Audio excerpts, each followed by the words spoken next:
नमस्कार दोस्तों।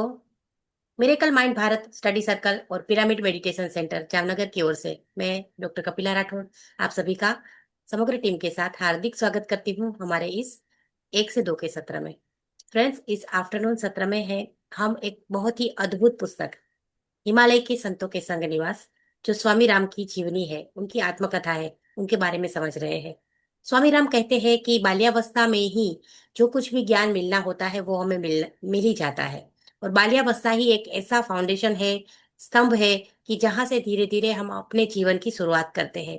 तो वो कहते हैं कि कॉलेज का, उसके आगे भी जो विश्वविद्यालय है, उनका जो ज्ञान होता है वो ज्ञान जरूरी है। पर हमारे लिए जीवन में हमने जो आसपास के लोगों से सीखा, आसपास की परिस्थितियों से अनुभव करके पाया, वो ही बहुत ही इम्पोर्टेंट हो जाता है। तो इस तरीके से स्वामी राम की शिक्षाएं जो उन्होंने प्राप्त करी हिमालय के साथ, तो उनकी यात्रा को हम शुरू करते हैं। हम फर्स्ट चैप्टर कर रहे हैं, हिमालय से शिक्षाएं। तो हिमालय से उनको क्या क्या शिक्षाएं मिली, उनके बारे में वो बता रहे हैं। पावन हिमालय, हिमालय क्या है, हिमालय की क्या क्या रचनाओं में शामिल थी, खूबियां, लाक्षणिकता, वो उन्होंने बताया। तो इस चैप्टर को हम आगे कंटिन्यू करेंगे हमारी प्यारी सी मास्टर रचना सहाय जी के माध्यम से।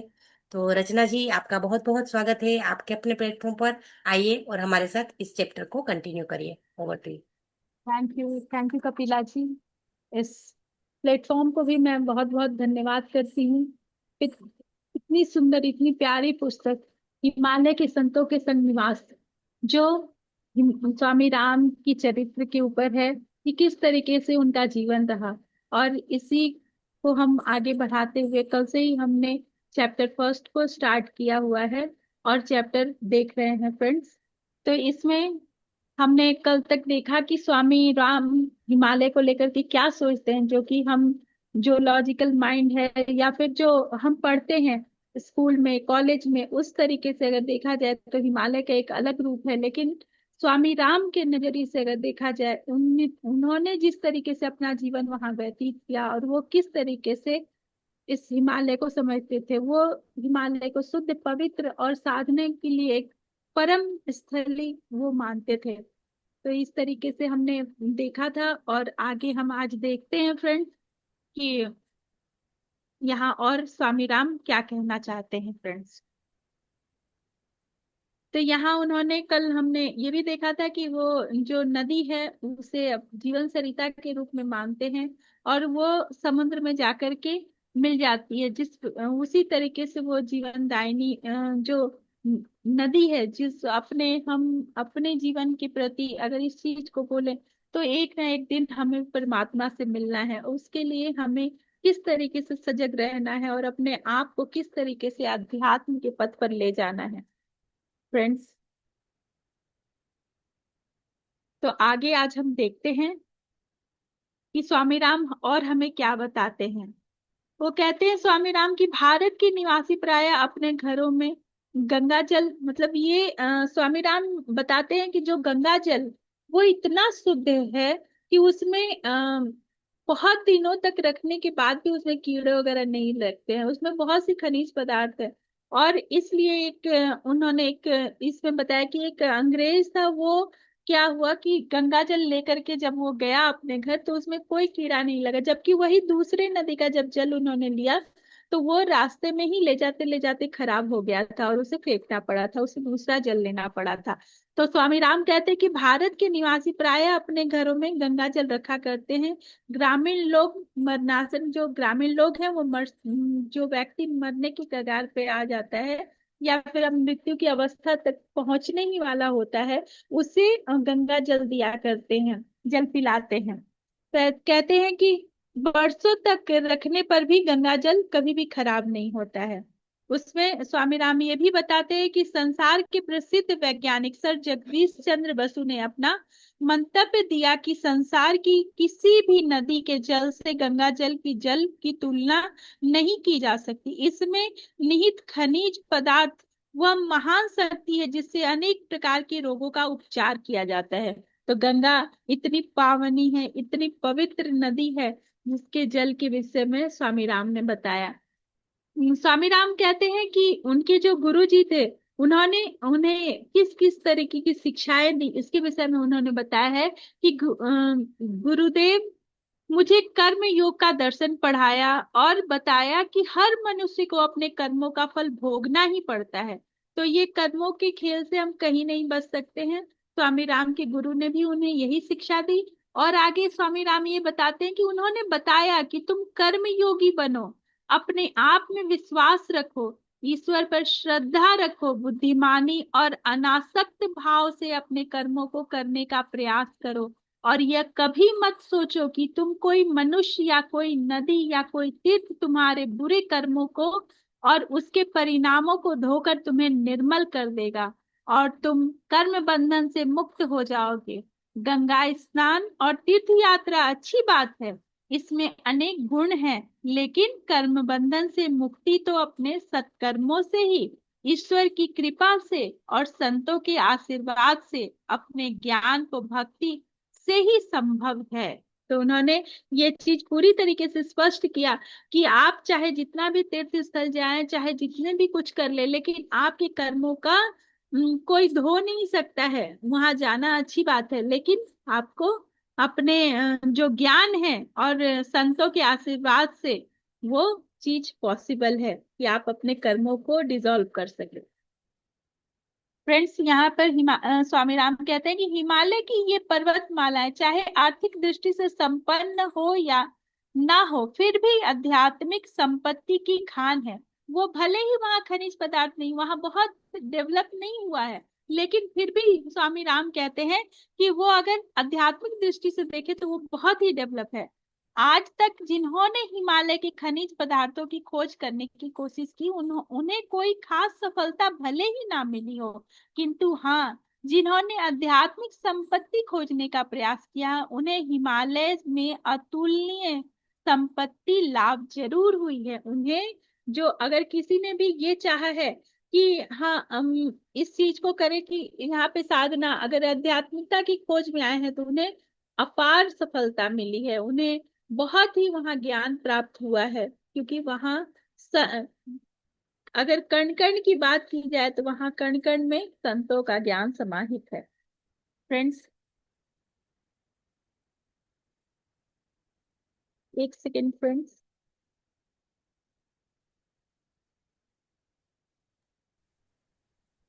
यस, तो जो रचना जी बात कर रही है यहाँ पे हिमालय की गंगा जल की, पवित्र गंगा जल की जो बात की गई कि गंगा जल जो है वो खराब नहीं होता।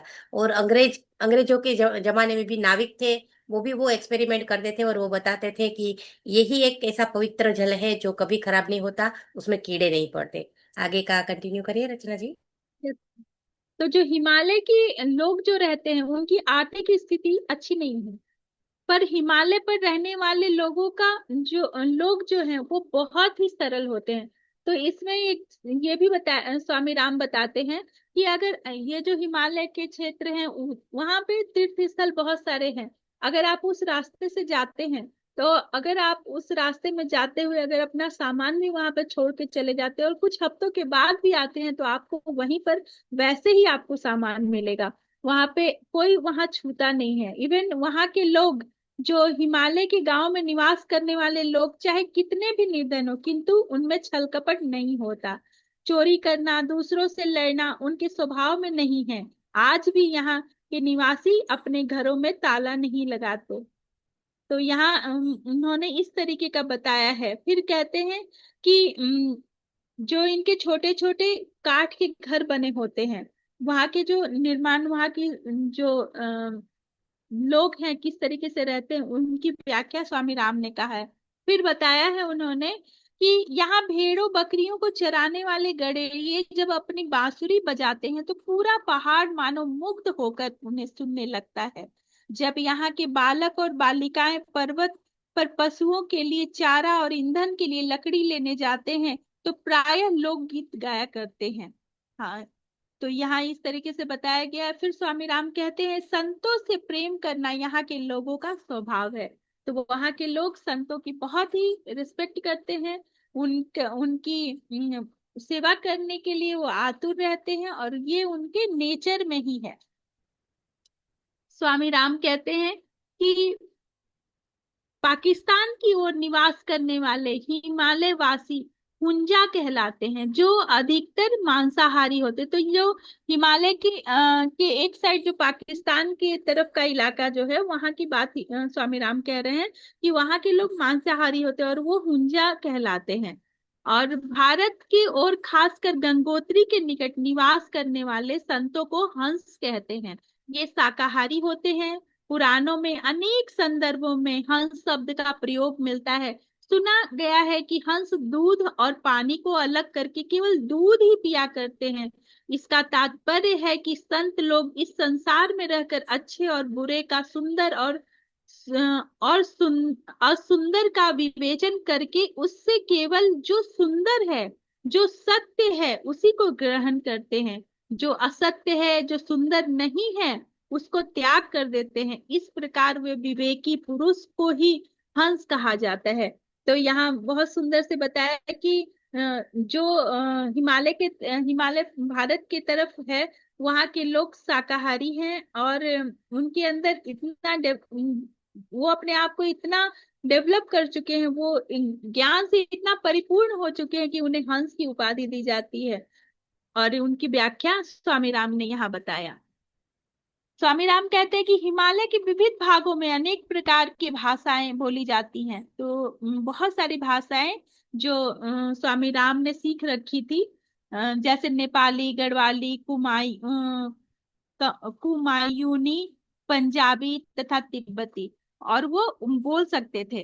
किंतु वो स्वामी राम कहते हैं कि उन्होंने कश्मीरी भाषा नहीं सीख पाए।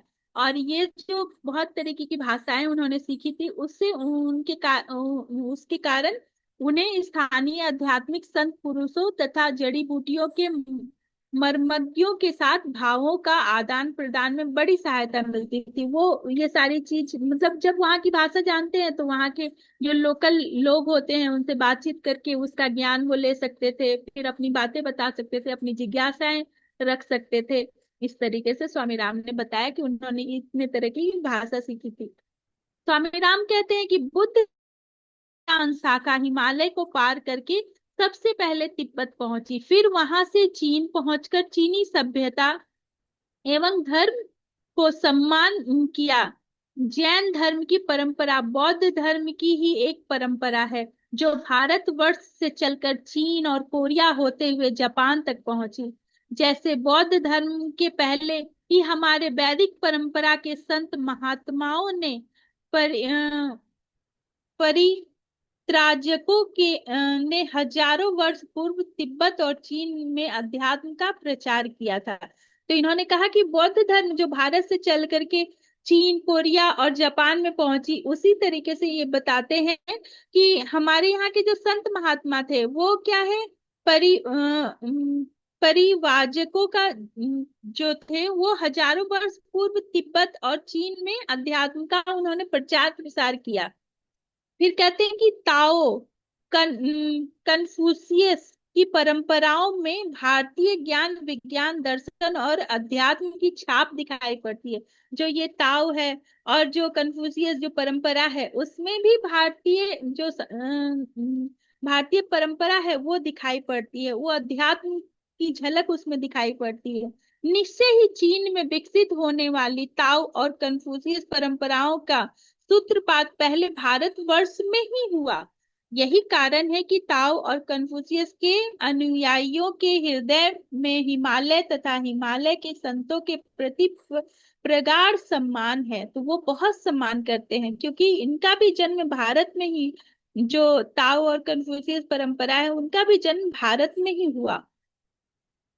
तुलनात्मक अध्ययन करने से पता चलता है कि ताओ की दार्शनिक परंपरा में पाया जाने वाला जड़ता या अ, अग्रति अग्रतिशीलता का सिद्धांत वेदों, उपनिषदों और भगवत गीता में पाया जाता है। निर्वाण का सिद्धांत भी, जिसे आज बौद्ध सिद्धांत कहा जाता है, पूर्ववर्ती भारतीय दर्शन में पाया जाता है। इसी निर्वाण के सिद्धांत के परिवर्ती काल में तिब्बत, मंगोलिया, चीन और जापान में धर्म एवं दर्शन को प्रभावित किया।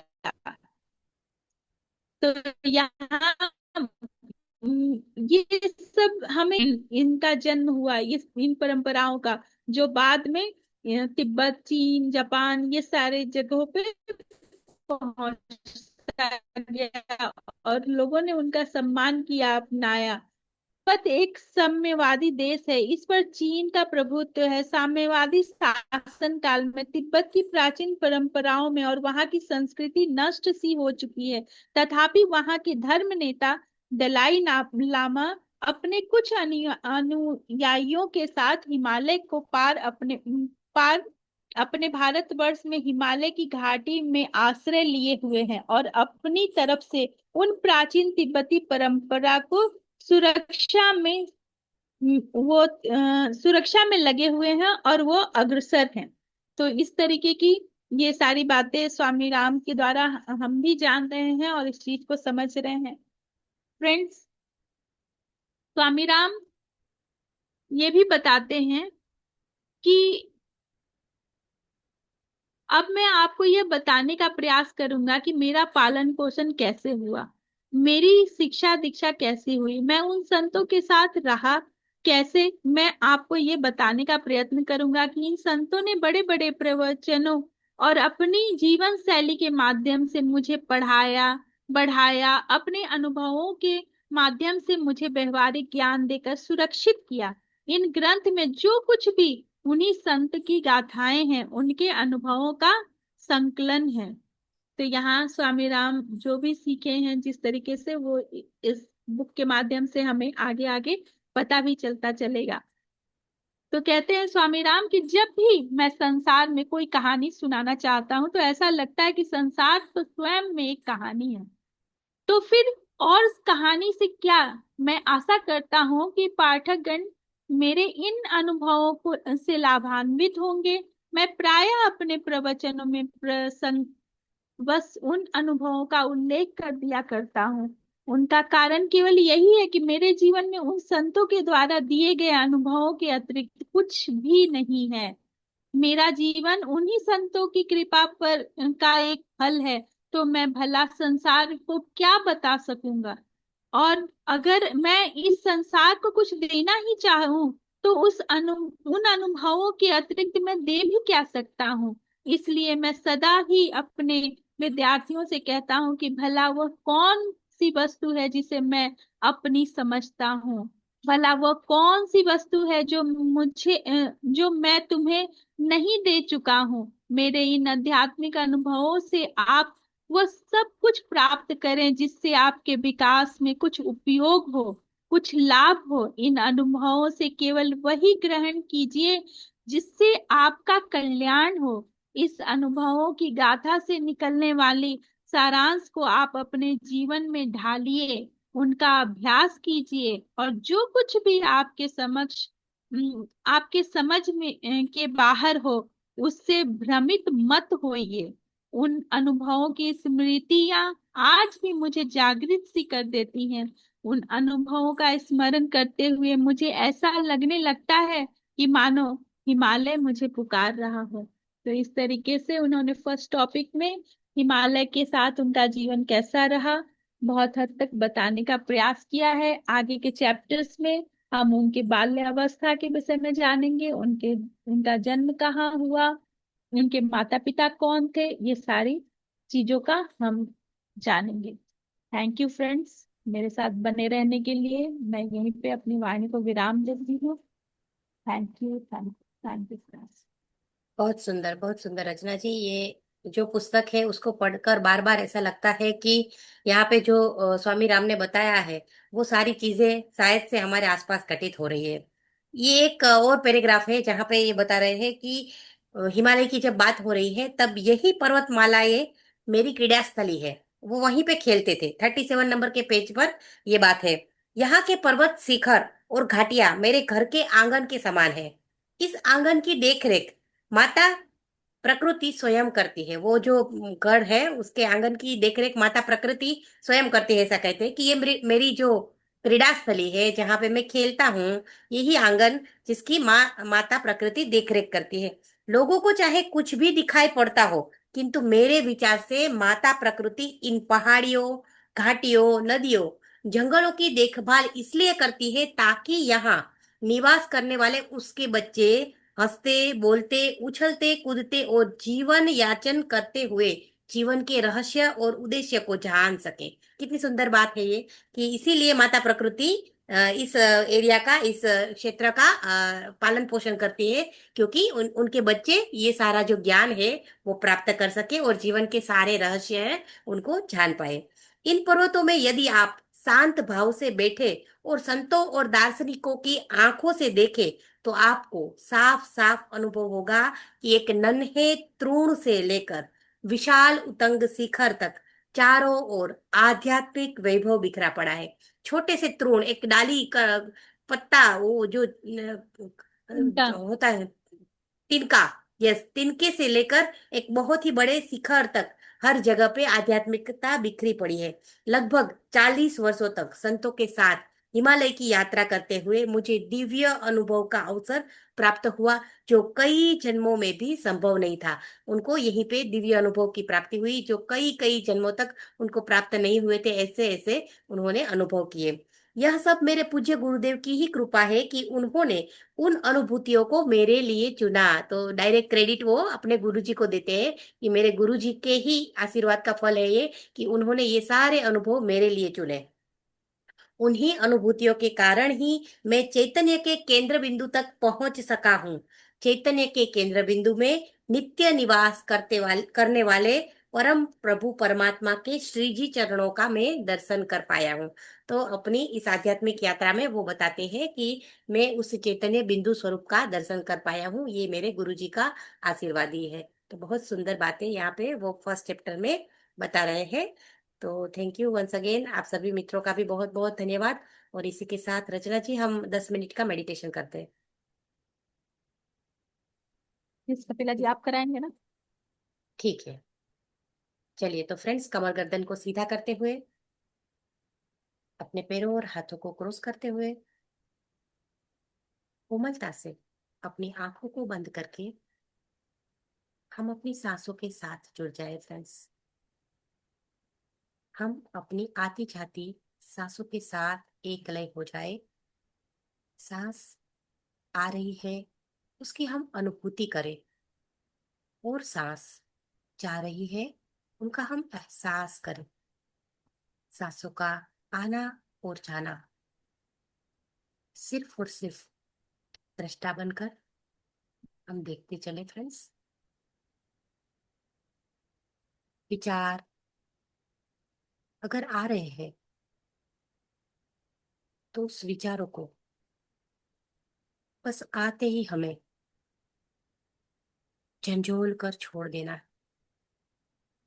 कोई भी विचार को उसके भीतर जाकर किसी भी प्रकार की छोटी सी चिंगारी भी नहीं देनी है। मात्र और मात्र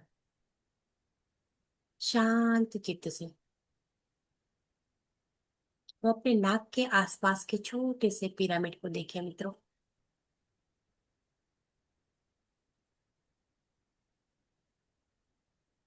हमारे नाक से सांस भीतर जा रही है, उसका एहसास करें।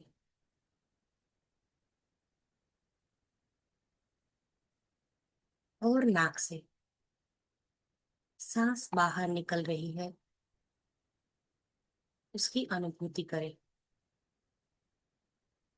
आती जाती सांसें हमारे भीतर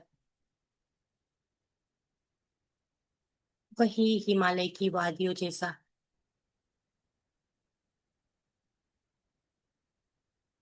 प्राकृतिक और खुशनुमा वातावरण लेकर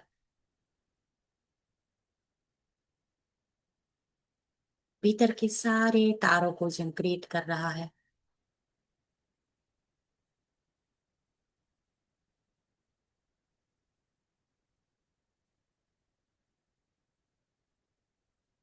सांसों का आना जाना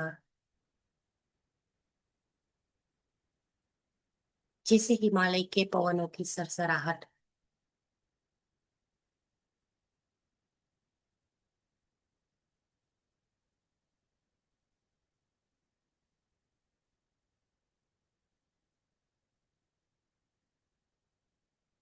ठंडी हवा का अंदर जाना,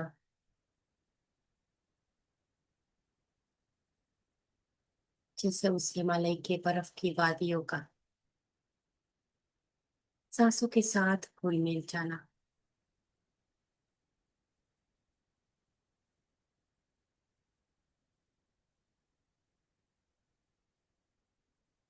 श्रावण के इन दिनों में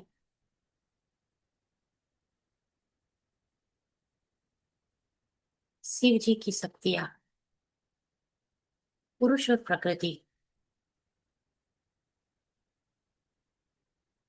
हम भी अपने भीतर उजागर करने के लिए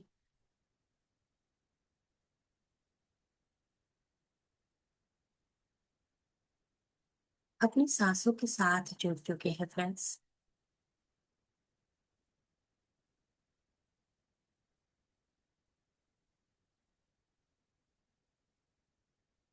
शांत होते हुए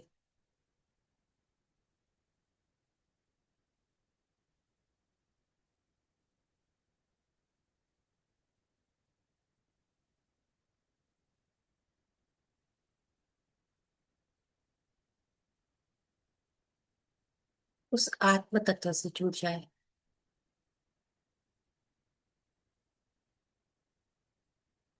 हम भी उसी चैतन्य बिंदु की प्राप्ति करना चाहते हैं,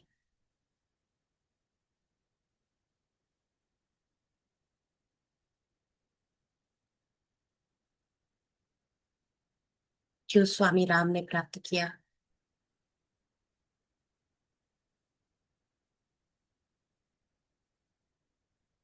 इस संसार का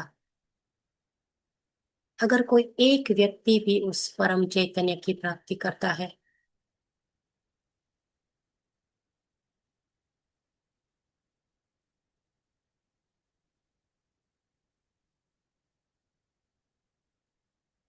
तो उसे प्राप्त करने का मैं भी अधिकारी हूँ, अधिकारी हूँ, अधिकारी हूँ।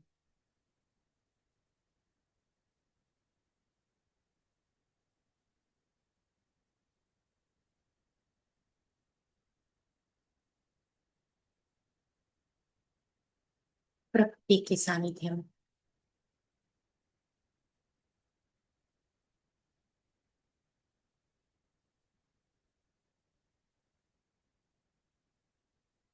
मेरे आसपास ही सारा ज्ञान बिखरा पड़ा है।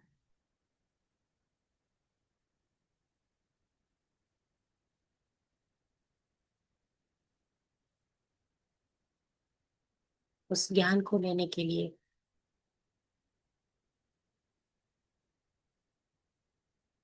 अपने भीतर की चेतना को जगाते हुए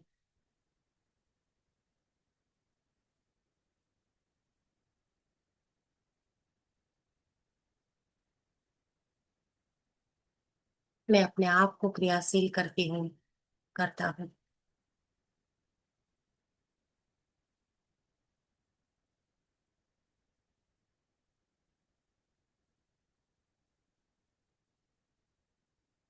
दिव्यता से भरा हुआ ये सारा ज्ञान उस परम चैतन्य की कृपा से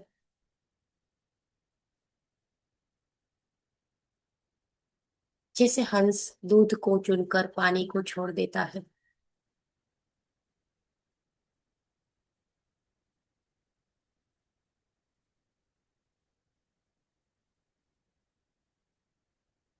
वैसे ही मैं उस दिव्य ज्ञान को अपने लिए चुन पाऊं।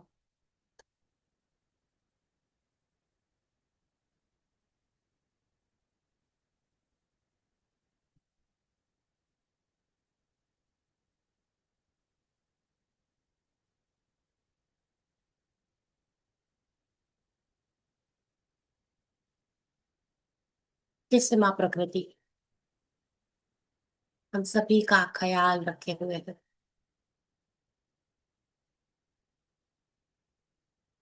हमें दाना पानी पहुंचा रही है, बिना किसी स्वार्थ के, बिना किसी शर्तों के।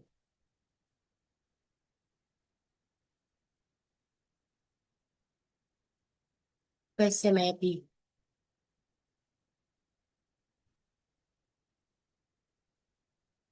मेरे भीतर छिपे ज्ञान को,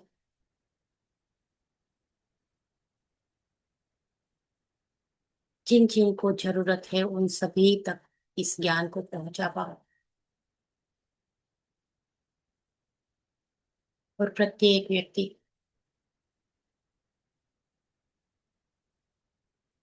अपने स्वयं के साथ जुड़ाव कर ले।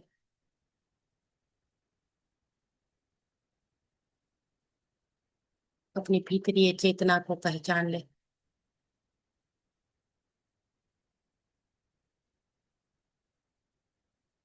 और अपने आध्यात्मिक पथ पर आगे बढ़ता चले।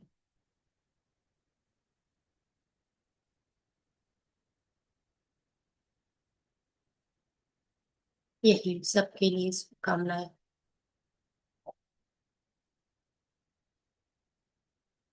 अपनी दोनों हथेलियों को हृदय के पास नमस्कार की मुद्रा में लेके आए। शांति पाठ करेंगे। ओम पूर्णमद पूर्णमिदं पूर्णात् पूर्णमुदच्यते पूर्णस्य पूर्णमादाय पूर्णमेवावशिष्यते। ओम शांति शांति शांति। बंद आंखों से अपने भीतरी चेतना के साथ जुड़ते हुए मैं अपने आप से कह रही हूँ, कह रहा हूँ, अहम ब्रह्मास्मि।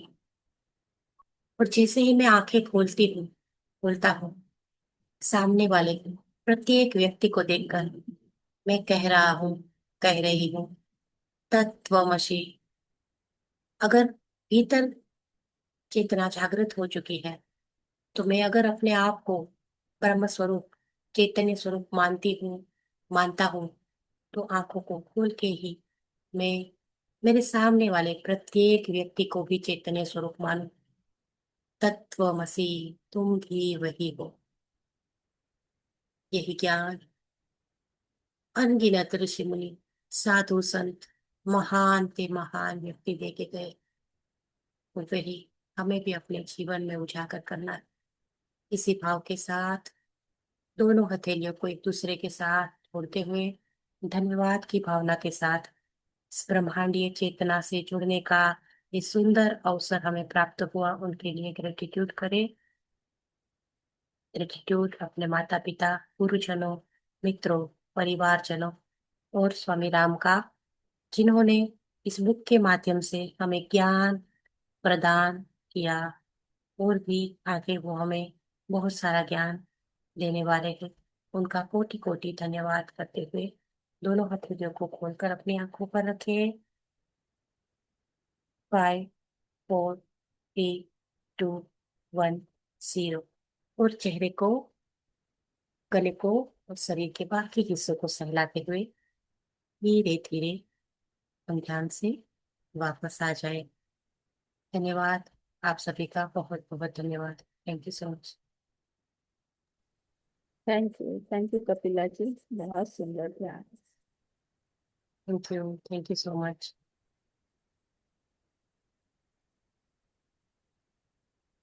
ये संकिता जी, और किसी को कुछ भी शेयर करना हो तो हमारे पास 2 मिनट है।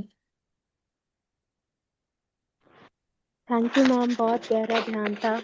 बहुत कम टाइम में बहुत अच्छा ध्यान लगा। और थैंक यू रचना मैम, आप बहुत अच्छा स्वाध्याय करवा रहे हैं।